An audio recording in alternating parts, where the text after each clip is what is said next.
Hoy en Expertos en Canadá de Canmoca.com, un especialista en los temas de la salud.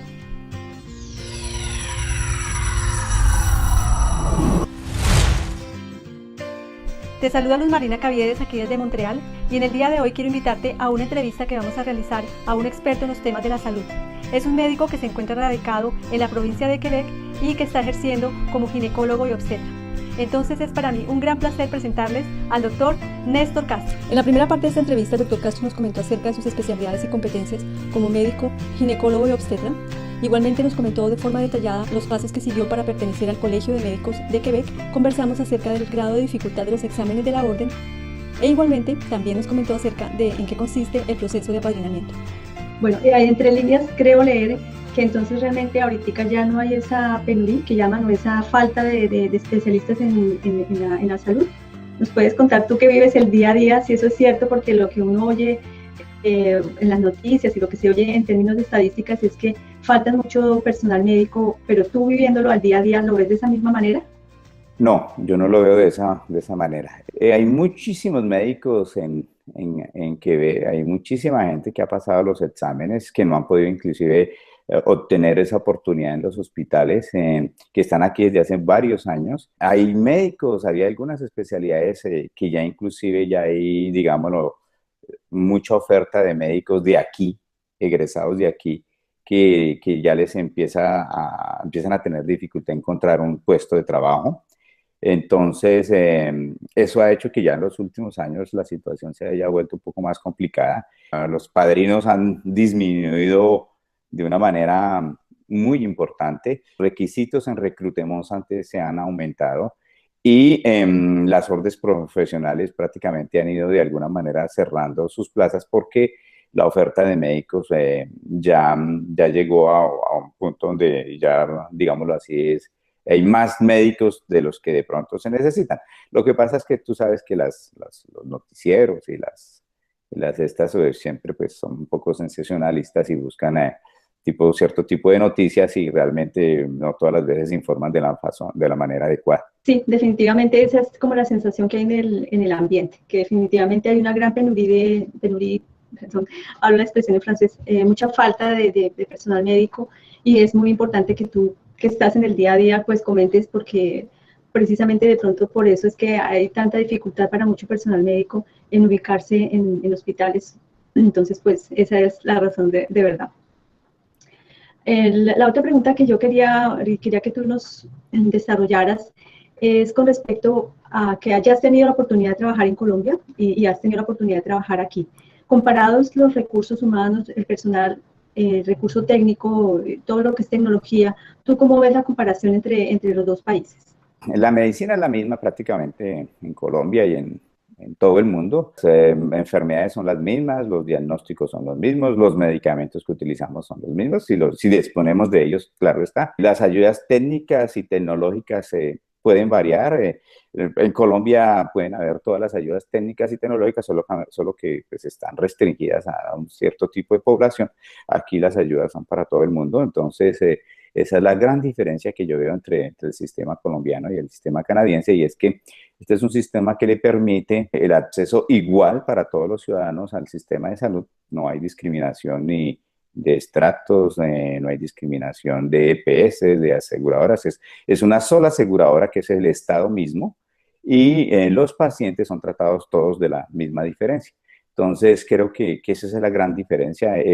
Una vez que el paciente ingresa con un problema de salud, se ha atendido de la mejor manera posible, sin tener en cuenta los recursos económicos del paciente y sin tener en cuenta la cantidad de dinero que tú le puedes invertir a este paciente una vez que lo necesita. Básicamente esa es la diferencia que yo le encuentro en los dos sistemas. Y desde el punto de vista de tu consulta entre la mujer latina y la mujer canadiense, ¿encuentras algún tipo de similitud o de grandes diferencias entre los dos tipos de pacientes? Bueno, en general encontramos que son como te decía antes, son las mismas quejas, las mismas enfermedades, las mismas problemas de salud. Veo una diferencia es en la manera como el paciente de aquí es un paciente un poco más disciplinado, es una persona que en general sigue más las recomendaciones de su médico, le tiene como más confianza al médico, viene, si hay algún problema vuelve, consulta, explica. Generalmente nosotros en general, los pacientes latinos empiezan a buscar una opinión aquí, otra opinión allí, otra opinión por todo lado. Y eso sí hay una gran diferencia en cuanto a los dos tipos de pacientes. En cuanto, así ya una pregunta como de mujeres, y en cuanto a la cantidad de niños que tienen las mujeres latinas y las mujeres canadienses, ¿hay alguna estadística que tú nos puedas compartir si es diferente en el caso de los dos, comparados pues los dos escenarios? Pues en condiciones generales yo diría que es casi la misma cosa. Yo veo que el número de nacimientos depende de la educación de la mujer y eso es fundamental en todas las sociedades. Más educada está una mujer, menos hijos va a tener, eso es casi como la tendencia. Para mí es fue una sorpresa cuando llegué a la parte donde yo trabajo actualmente porque veo que ahí yo encuentro promedios de 3, 4 hijos en muchas mujeres de acá. Yo pensaba que realmente pues, no me iba a pasar más de 2. En todas las sociedades, el número de hijos la tasa de fertilidad en general está disminuyendo. Quiere decir que cada vez las mujeres tienen una tendencia a tener menos hijos y eso se encuentra casi en todas las poblaciones. Inclusive en algunas áreas, en algunos estratos en Colombia, la tasa de fertilidad va a ser prácticamente la misma que las mujeres de acá. De hecho, cuando nosotros vemos los inmigrantes que llegan aquí a Canadá, es muy difícil encontrar una mujer profesional que tenga más de 3 hijos. La mayoría tienen 2, algunas solo tienen 1. O sea, eso es muy parecido desde el punto de vista de educativo, ¿sí? Pero obvio que aquí hubo un periodo de tiempo durante el cual muchas mujeres tuvieron solo un hijo, muchas inclusive no tuvieron hijos, y eso hizo que de una manera un poco dramática empezara a disminuir la población, razón por la cual ellos tuvieron que abrir sus puertas y empezar a traer inmigrantes para poblar de alguna manera esta región. Pero yo no sé, a mí me parece que como que eso eso se va a revertir porque veo que por lo menos en el área, no en Montreal como tal, pero en el área de afuera uno ve que las mujeres en este momento están teniendo 3, 4 hijos. También puede jugar un papel muy importante en eso los apoyos del gobierno. El gobierno está estimulando a las mujeres de este país a tener hijos y eso hace que con las ayudas que ellas reciben, de pronto eso también las puede incentivar a tener un poco más de hijos, ¿no? ¿Y la maternidad empieza igual en las dos mujeres latinas y en las mujeres canadienses? ¿La maternidad comienza como a la misma época? Depende mucho de la educación y, digámoslo, entre comillas, del estrato socioeconómico de las personas. Es muy normal en Colombia ver en los estratos bajos que hicimos nosotros, niñas de 14, 15, 16, 17 años embarazadas, algunas con su segundo y hasta su tercer hijo. Aquí es supremamente raro ver eso, muy, muy raro. En general, las mujeres empiezan a tener sus hijos a partir de los 24, 25 años. Vemos también una buena proporción de mujeres que empiezan a tener hijos a partir de los 35 años. Creo que esa es una diferencia fuerte con nuestro país, pero vuelvo, te digo que no podemos generalizar porque aún en Colombia, las mujeres que ya tienen el acceso a la educación y todo, también más o menos tienen un comportamiento muy parecido con las mujeres que tienen acceso a la educación aquí en Canadá. Ahora ya pasando al tema tuyo, de tu consulta, ¿cómo es un día en la vida de Néstor Castro, del doctor Néstor Castro? Bueno, en general no es muy diferente a la vida que uno tenía en Colombia. Nosotros tenemos aquí, pues como especialistas, tenemos jornadas para consulta, otras jornadas para hacer cirugía, otras jornadas para hacer solamente consulta en mujeres en el embarazo, para otras jornadas para hacer, por ejemplo, manejo de las enfermedades de transmisión sexual y patología del tracto del cuello del útero, eso se llama la colposcopia. Y básicamente lo mismo, los horarios difieren un poquito. Aquí generalmente la gente trabaja entre 8 de la mañana y 5 de la tarde. Hacemos turnos como aquí lo llamamos guardias, que son exactamente lo mismo. Cuando estamos de turno estamos disponibles el día, la noche, sábado, el domingo, que seamos necesitados. Pero en general, básicamente es una jornada muy parecida a la de Colombia. Que de pronto es que pues aquí yo no estoy preocupado si me falta X instrumentos, si no tengo X ayuda para mi cirugía, si me falta, no, en general las cosas que son básicas nosotros las tenemos aquí. Nosotros no dependemos tampoco de oficinas o de personas en unas oficinas que deciden cuándo se le hace o no se le hace un examen a un paciente. Es el médico quien decide generalmente la urgencia. Si es una urgencia verdadera, el paciente tiene los exámenes en la misma semana. La opinión pública a veces tiene una opinión un poco diferente del sistema de salud de aquí, pero porque no conocen o porque se dejan llevar por los noticieros. Es normal que una persona que vaya a un servicio de urgencias y que tenga una gripa, pues puede esperar 12 horas. Eso es totalmente lógico, pero estoy seguro que si tú llegas con un accidente de tránsito, con un infarto cardíaco, con una cosa muy seria, a ti te van a pasar inmediatamente y te van a atender en los tiempos oportunos. Por ejemplo, las pacientes que nosotros les diagnosticamos de alguna u otra manera, por ejemplo, un tipo de cáncer, esas pacientes generalmente en el transcurso de 2 o 3 semanas tienen resuelto su problema. Tienen interacción con el oncólogo, si tienen que ser operadas, operan rápidamente, si tienen que recibir tratamientos de alto valor tecnológico, lo reciben. Eso es un desconocimiento que la gente no tiene y a veces se dejan guiar que bueno, que el paciente no tiene médico de familia y que tiene que esperar. No sé, aquí mucha gente no tiene médico de familia de pronto porque no ha hecho la solicitud, no ha ido a buscar los sitios donde se puede inscribir. A veces lo tienen y no lo consultan. Y en el peor de los casos, si usted tiene de alguna manera alguna cosa que no es urgente, usted puede ir a las clínicas que llamamos aquí clínicas sin rendezvous, sin cita, donde te atienden en el día siguiente. Entonces, básicamente eso es la rutina en una semana que tenemos nosotros. ¿Y tienes un cálculo aproximado de cuántos niños has traído al mundo? No, Luz Marina, hace mucho tiempo perdí ese cálculo, güey. Yo empecé a traer muchos niños en el eje cafetero hace muchísimos años, cuando hice mi internado por ahí en esas hermosas, en esos hermosos lugares. Y muchísimos en Bogotá, ya realmente ya perdí la cuenta. Obviamente que aquí es mucho menos. Yo trabajo en un hospital pequeño donde no se atienden muchos partos, entonces, pero realmente la cuenta ya la perdimos, sí. Oh, caramba, quién sabe cuántos miles de bebecitos has traído entonces al mundo. Bueno, ahora yo quiero que tú nos comentes para las personas que están, digamos, en Latinoamérica, que están pensando en inmigrar, que están en el ramo de la salud y que están pensando en inmigrar aquí a Canadá como profesionales de la salud, para los mismos que incluso están aquí en Canadá y que están deseosos de entrar a la orden de médicos, ¿qué consejos tú tendrías para esas personas ya con tu gran experiencia y por todas las cosas que ya has pasado?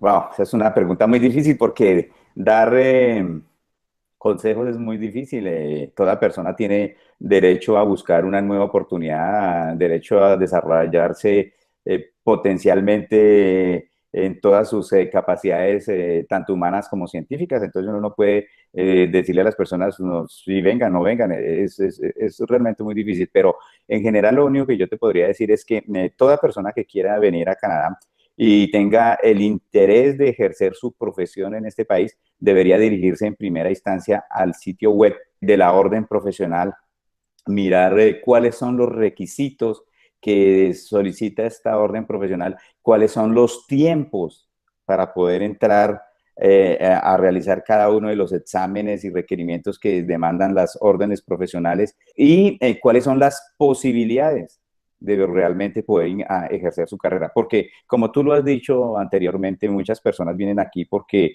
escuchan muchas cosas en las noticias, en la radio, etcétera, que a veces no son verdaderas y piensan que aquí prácticamente cuando lleguen van a poder entrar directamente a ejercer su profesión y eso no es así. Y cuando tú llegas aquí y no ves eso, de alguna manera se genera un tipo de frustración y la persona va, pues cuando tú estás frustrado, pues vas a estar triste, vas a estar de mal genio, vas a empezar a buscar culpables donde no los hay, a veces los culpables en la misma casa y eso puede generar conflictos familiares, etcétera. Entonces, básicamente la recomendación que yo le hago a los profesionales que quieren venir a trabajar en este país y que realmente quieren ejercer su profesión es diríjanse directamente al sitio web de cada orden profesional. Lean con detenimiento, paso a paso, cuáles son los requisitos. Si tienen preguntas, casi siempre todo este tipo de órdenes profesionales tienen el chat, pueden escribir directamente a la orden, hacer preguntas. Y ellos generalmente les van a responder cuál es la pregunta específica. La otra cosa en el área realmente específica de los médicos, yo creo que si alguien quiere y está muy interesado en venir a trabajar acá, mínimo debería venir con los 2 primeros exámenes. Hoy en día, los 2 primeros exámenes del Consejo de Canadá se pueden presentar en Colombia. En mi caso, en la época mía no era posible, pero hoy en día sí. Entonces, si ustedes presentan esos exámenes en Colombia y vienen con esos exámenes ya adelantados, se van a ahorrar por lo menos 1 año y medio de trabajo aquí en Canadá. Eso les va a ayudar muchísimo. Y la otra cosa que quiero que sepan es que va a haber una altísima probabilidad de que tengan que volver a hacer la especialidad aquí en Canadá. Para los médicos que son generales, les va a tocar hacer los 3 exámenes y les va a tocar, si tienen suerte, de ser recibidos en una especialidad y mínimo van a tener que estudiar 2 años si quieren ser médicos de familia o 5 años si van a hacer una especialidad. Entonces, en esa parte específica quiero que la gente entienda que las cosas son así y que desafortunadamente no hay otro camino para recortarlo. Así son las cosas. Y bueno, por último, decirte también que a veces la suerte también juega un papel muy, muy importante. Cada persona tiene su propia suerte. Hay gente que hace los exámenes y por alguna razón nunca encuentran el lugar y otros que también los hacen y pueden ingresar. O sea, en eso también juega mucho la suerte. ¿Y el idioma en que están esos exámenes, en qué idioma se pueden presentar? Bueno, mire, Luz Marina, los exámenes aquí en Canadá, las 2 lenguas oficiales son el inglés y el francés. Entonces, tú vas a encontrar siempre los exámenes en las 2 lenguas y a ti te lo dan en la lengua que tú escojas. Inclusive el examen con los actores se puede presentar en inglés. Sin embargo, pues, como yo te había explicado desde el principio, si vas a trabajar en Quebec, tienes que hacer el examen de la Office québécoise de la langue française, que es el examen que ya te había explicado, y un examen un poquito más pequeñito que hace también el Colegio Médico, que es prácticamente lo mismo. El Colegio Médico te va a hacer una evaluación sobre tus conocimientos en francés. Si tú no pasas esos 2 exámenes, entonces no te van a dar la oportunidad de trabajar aquí en Quebec. En el resto del país, pues me imagino que la gente, para poder demostrar que tú eres hábil en inglés, hay una cosa que es un examen especializado que se llama el TOEFL, creo que es el 1B, no estoy muy seguro, yo nunca lo presenté, es un examen, y tú tienes que pasar ese examen del TOEFL 1B con un puntaje específico, no solamente pasarlo, te exigen un porcentaje, y ya esa es la forma de demostrar tu habilidad en el inglés. Esto es oro. Esta información realmente las personas que ya han pasado por el proceso que el doctor Néstor ha pasado saben que esto es oro, porque el hecho de nomás estar aquí presentando esos exámenes es tiempo, es dinero y puede crear también conflictos a nivel de pareja, a nivel de familia. Nuevamente te invito a que veamos la tercera parte de esta entrevista. Entonces, nos vemos muy pronto. En la tercera y última parte de esta entrevista, el Dr. Castro nos comenta acerca de la importancia del apoyo de la familia en el proceso de inmigración y de integración a una carrera profesional. También conversamos acerca de cómo ve el futuro profesional y de su familia aquí en Canadá. Nos cuenta acerca de cómo funciona el sistema médico en la provincia de Quebec y nos habla acerca del aspecto fiscal, así como de otros muchos temas, para finalmente concluirnos con su opinión y su receta ganadora.